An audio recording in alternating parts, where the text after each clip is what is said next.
What's going on, my fellow Kino Lords? So tonight I decided to do something a little bit different, and that is to talk negatively about films. Most of the time on this channel I do talk positively about it because at this point I just kind of pick and choose films that have a high likelihood that I will enjoy and like them, because at this point I know my taste very well, and I don't really like to waste my time with films that I don't think I will enjoy. That is more than likely going to change this year, because number one, I actually really enjoy ranting about things that I do not like, and I feel like that part of myself hasn't been part of the channel in a very long time, and I kind of want to get back to those roots. And secondly, I just think talking positively about shit all the time can just come off a little boring and stale. Anyway, with all that being said, let's just dive right into this. What better yet to talk about films that I feel like most people really enjoy that I just don't see much value in and just didn't get a lot out of. So I do have a little list right in front of me, and some of these films I have talked about on the channel. So for those films, I won't go on too long about them, but this is just maybe a refresher for the people that are perhaps new to the channel or just simply didn't know that I had already talked about these films. But I do have a good handful of films in this list that I actually haven't talked about on the channel that I'm dying to express my opinions about. So let's start this off by talking about one particular film that I haven't talked about at all on this channel. At least I don't think I have. And that's Little Women, directed by Greta Gerwig. Little Women was one of the most blandest and milquetoast experiences that I've ever witnessed. Little Women isn't one of those films where it's just like, oh, it's just so atrociously bad because the direction is incompetent and the writing is just, incredibly on the nose and expositional and just uninspiring, or the acting's terrible. It's just so mediocre and so uninteresting and so uneventful and just a really boring experience. Now, I'm not one of those, at least I don't want to be one of those reviewers who just label films as boring and then move on. I do want to elaborate as to why I think this movie is boring as hell. And for one, it's because I feel like there is like zero filmmaking personality to this. I feel like this film, in terms of the eye behind the camera, just felt incredibly non-existent.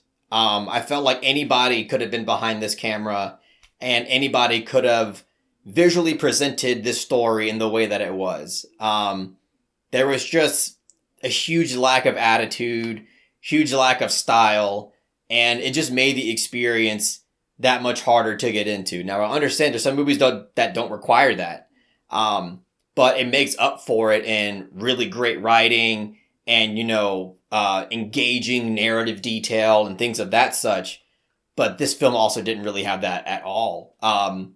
I feel like a lot of these characters in this film just blended together, and I just didn't really find there to be distinguishable personalities between these characters. They just didn't feel distinct from one another. And I think a lot of that is because of the writing. It's not necessarily the performances, but it's how the characters are written, how their dialogue is written, and how their dialogue is directed in terms of vocal performance.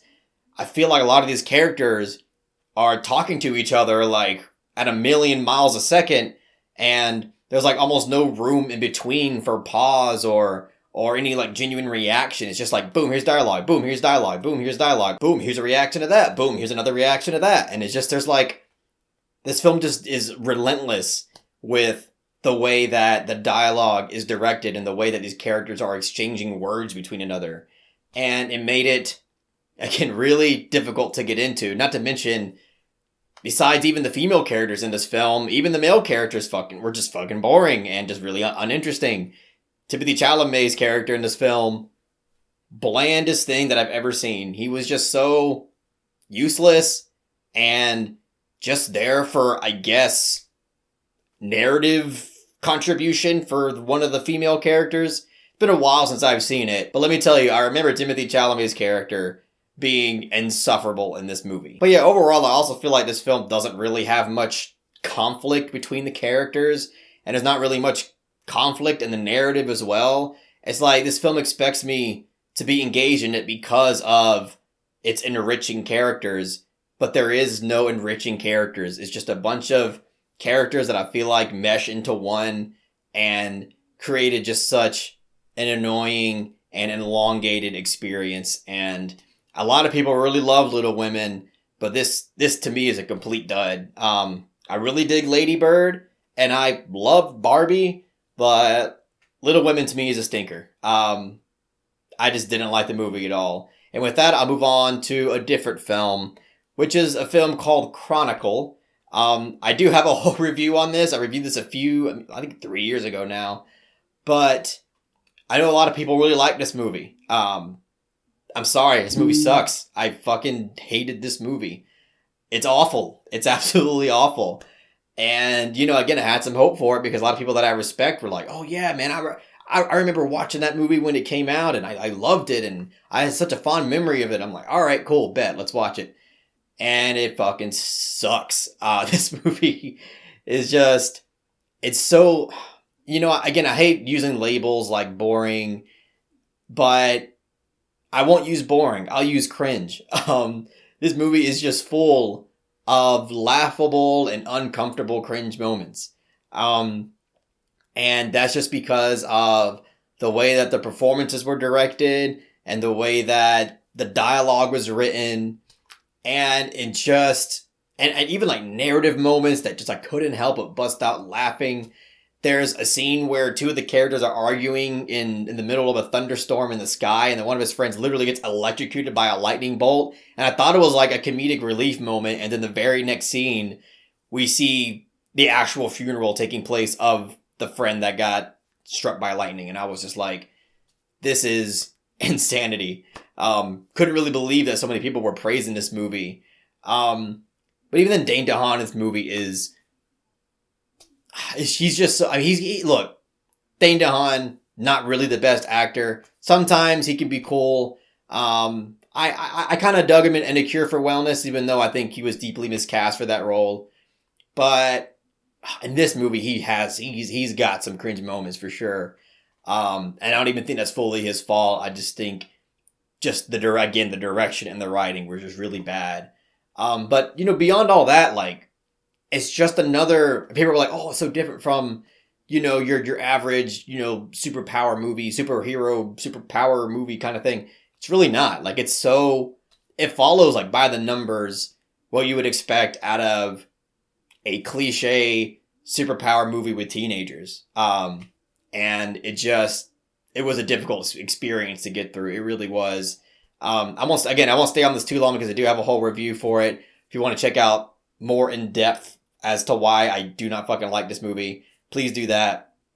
But Chronicle, found footage, teenage, edgecore, superhero type movie that was a slog to get through and was an absolute cringe fest. All right, let's move on to the next thing, which is Spring Breakers. We got to talk about Spring Breakers. Now, I debated putting this film on this list because I understand that this is quite a divisive film. This isn't a film that necessarily everybody loves. But in my film circle, almost everybody loves this movie. Like, everybody finds so much enjoyment in Spring Breakers, and I am not one of those people. Look, I haven't watched much Harmony Korine. I've seen Gummo, and I actually love that movie. I have a review on that. I've seen The Beach Bum, and I enjoyed that movie for what it was. Spring Breakers is pretty much dog shit to me. It is. And look, I'm pretty generous with the way I rate films.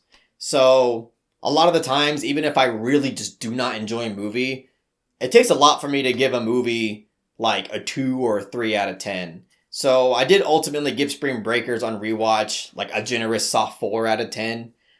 Because it's really hard for me to just rate a film purely on enjoyment and not consider other factors. But with that being said, I fucking do not like Spring Breakers. This movie to me is just a candy wrapped turd. Like, you go to the store and you're looking to open up a Snickers bar and you unravel the Snickers bar and yeah, Snickers bars already look like a turd. but you're like, oh, this must be a Snickers bar because it's wrapped in the Snickers wrapper and it looks all pretty. And then you take a bite and it's actually a piece of shit. That is Spring Breakers. This movie is supposed to, people pride it on its beautiful lighting and its vibe and its cinematography. Look, I think the lighting's pretty cool. You got a lot of purples, a lot of blues, and a lot of pinks, and a lot of cool neon colors that, I actually usually like, especially if I'm watching like a reffin film. But with Spring Breakers, it's without cause. It's without vision. It's without actual finesse with its presentation. And I just did not find it captivating. I'll go out and say it. I don't really think the cinematography is really all that great. I don't really think it's all of what it amounts it up to be. It's just, yeah, it's got pretty colors, but it doesn't have an absorbing style to it. It's just fucking there. And the movie actually feels choppy as hell to me. And it's just this really, like, cringy, edgy, and meandering, pointless mess of a movie. And I understand people were like, oh, that's the point. It's satire about the pointlessness and how hollow it is that they live their lives this way and put so much stock into this whole spring break era thing. I'm sorry, but if that was the point, you did not get me. Not me at all. Not me, Mr. Harmony Korine. Maybe some other people might take a nice bite out of your candy wrap turd and enjoy it, but not me. And people give so much praise to that scene where James Franco's character plays the piano of that Britney Spears song, and I'm sorry, but I just don't give a shit. The film doesn't give me any reason to give a shit. None of these characters are likable or redeemable or even interesting in any way. It's one thing to have characters that are irredeemable and just a huge piece of shit, but at least they have a thought-provoking element to them, or they have some level of insight. Not at all the case with Spring Breakers. They're all just hollow pieces of annoying garbage, and I'm just like, I hate it when a movie doesn't give you any reason to care. And Spring Breakers is an exact example of that. And it's just, I don't care. It's a meandering mess that progresses into fucking nothing. The ending fucking sucks. It's just such a pointless movie that to me had like one thing to say and it didn't explore it anyway. And I just feel like it's a huge waste of time. Now, if you just like it because of the vibes and just because you could just sit back and watch a movie and it's just whatever you like it for its fun, entertaining, dumb element, then by all means, whatever, that you do you. But this is not a movie. I could watch so many other movies that are just dumb fun. I feel like Spring Breakers doesn't even really know what it is. It lacks a proper identity. Like, it's not dumb enough to just be dumb fun, but it's also not clever enough to be brilliant satire. And I just want nothing more to do with it. I will never rewatch this film ever again unless someone holds me down and straps my eye open Clockwork Orange style. But alright, up next is a film that might be, I guess, a little uninteresting to everybody. But I remember watching this film some years back and just having the worst time ever watching it. And that is Man on Fire, starring Denzel Washington, Dakota Fanning, and directed by Tony Scott. Man on Fire was recommended to me by one of my cousins and also my dad, who had nothing but great things to say about it. And I saw it on sale at Best Buy at the time for $5, and I was like, shit, why not? Go for it. What's the most I could lose from a $5 Blu-ray, right? And all I know is I watched it and I was just thinking I lost $5. Now, I haven't really seen that many Tony Scott movies, but if Man on Fire is indicative of what I should expect from Tony Scott films, first of all, I also hate Top Gun, the original. That movie fucking terrible. I didn't include that in the list because most people I talk to don't fucking like Top Gun. But a lot of people that I have talked to like Man on Fire, and I just don't see why.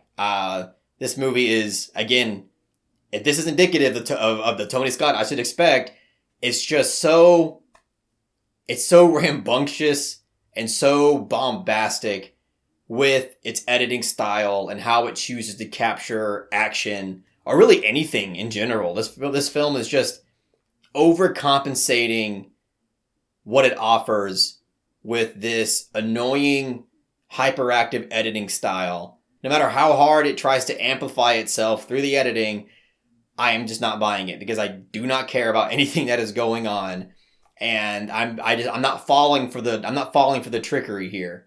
And the film is presented like that throughout the entire experience, and it just was not for me. On top of the fact that this film has so many song choices, choosing for so many different moments of the film, and it's just so laughably on the nose. Una palabra no dice nada. Such an annoying experience to have to sit through. And it's just it just feels like a film that is overcompensating the material with this insane editing style. I haven't seen a lot of Oliver Stone films, but Natural Born Killers has also this really outrageous, hyperactive editing style. It works a whole lot better in that film because there's just so much effort not only put into the editing, but into the production design and into the presentation overall as a film. And the characters are much more interesting, and the story is interesting. There's a lot of interesting thematic qualities to it about sensationalism. This is not, Man on Fire is literally just a story about a girl getting kidnapped, and it's up to Denzel Washington to save the day, and it's just a surface level movie that I pretty much got nothing out of. And again, I watched it a long time ago, so it's been a minute, but I have absolutely no desire to watch this film again. It is just a bad movie. This is a movie I could straight up just say is a bad movie. But anyway, I'll move on from that. Let's talk about another film that I have talked about on the channel before, and that is a film called Brick. There's a lot of Brick fans out there, all right? It's a film directed by Rian Johnson, starring Joseph Gordon-Levitt in his younger days. But Brick was such... Oh my god, this movie was a very, very hard movie to sit through. Again, maybe some people are tired of me saying the word cringe, but the cringe levels for this film were through the roof. It's just not what I expected at all. And essentially what this film is that its whole shtick is that it's a noir film, but taking place in a modern day high school. That means all the characters speak sophisticated, quirky, and clever noir language throughout the entire film. And even the events that unfold, let me just put it this way.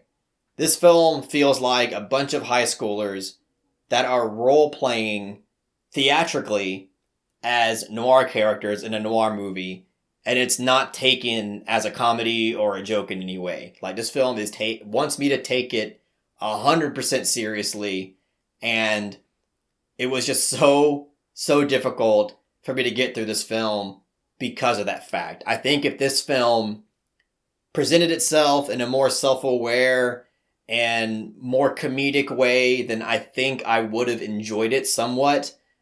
But this film it takes itself so seriously, and it's just so cartoony and so unbelievable. And I don't know, this is a film where you have a concept, and Rian Johnson had his concept, and he didn't really even think it twice, and that's fine. That's what, pursuing your artistic vision is all about.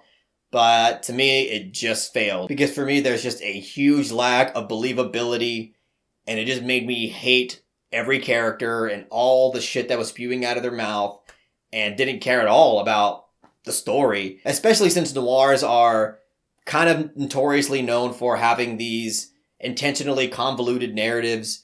I just could not give any less of a shit about the outcome of anything, and it's just so bad. It really is. It's just a bunch of kids pretending like they're highly sophisticated and intelligent adults, and I just didn't buy it for a second. It was just really cringe and very hard to sit through. Alright, I'm going to talk about two more films. Now, these two are probably going to ruffle some feathers for sure.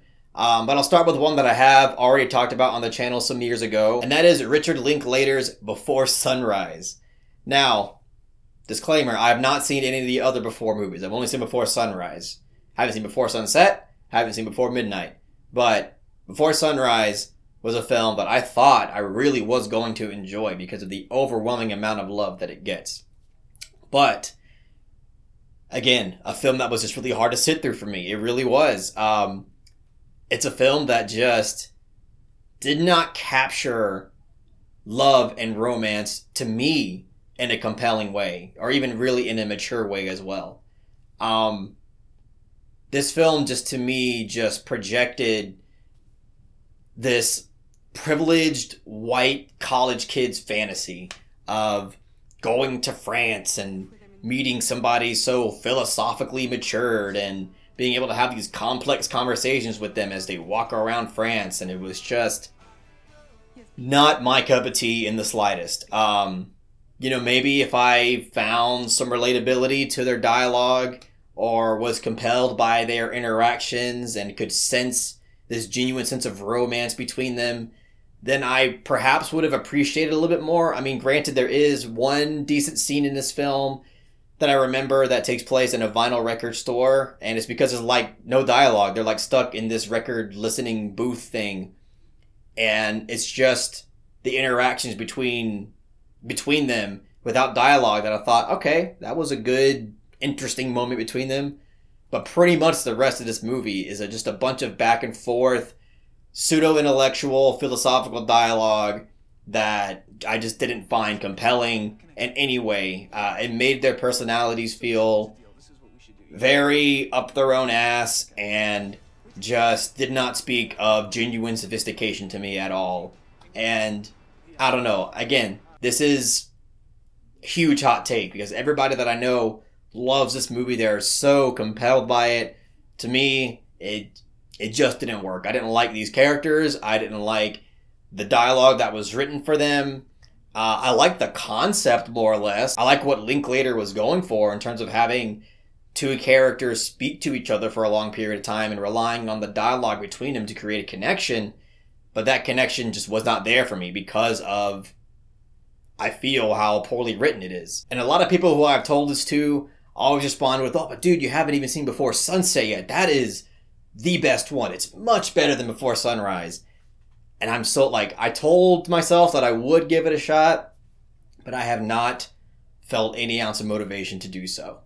I don't know. I'm not completely ruling it out, but I just don't see myself watching the rest of the films when I feel like they do follow similar concepts and the similar template that follow characters that were established in the first that I just don't like. So I don't know. We'll see about that one. But let's just move on to the last film that I'm going to be talking about. I intentionally say this one for last because I feel like it's kind of a big one and is a bit of a shocker. So the film that I saved for last is a Pixar film, and it's called Coco. Now, I remember watching this movie because my dad was a huge fan of it, and a lot of my Mexican friends and family were huge fans of it. For those of y'all who don't know, I am half Mexican. And after watching Coco, I was half offended and insulted by it. This movie was like, I don't know, some people might give me shit for this, but it really did feel like shameless pandering throughout the entire film. And the parts that weren't shameless pandering were just cliche and predictable narrative elements that you would see coming. And it was just an underwhelming experience. But let me elaborate when I say shameless pandering. When I say that, I mean that the way that this film attempts to explore Mexican culture, it doesn't feel genuine in the slightest. It just feels like they were checking off a bunch of boxes throughout the runtime, and they're like, okay, well, we gotta mention chorizo. Okay, cool. We gotta mention Dia de los Muertos 100 times. Yeah, let's make sure to say Dia de los Muertos a billion times throughout this film. And it's just like, every second I just felt like it was just saying all these Mexican cultural labels and only doing them so that way the casual Mexican audience that goes to see this film can point on the screen and be like, hey, they get us. They did their research. But it's like, it doesn't come off like they even care to give a shit to dive into it or present it in a way that didn't come off that way. And again, people are going to say, oh, maybe you're just hypersensitive to it because it's because of the fact that you are of that ethnicity. But again, maybe you're right. But at the same time, I feel like this film undoubtedly could have gone about presenting these cultural elements that didn't feel so surface level and obvious. And again, it got to the point where I was kind of offended. I was just like, oh, you think that just because I'm Mexican, I would just eat that up, just because you said those words, and just because you're saying this thing and you're saying that thing. And I don't know, to me, it was just a very disappointing experience. And again, the parts that even beyond the fact that I do think it was shameless pandering, there were so many narrative setups and so many narrative revelations that I thought were just so cliche.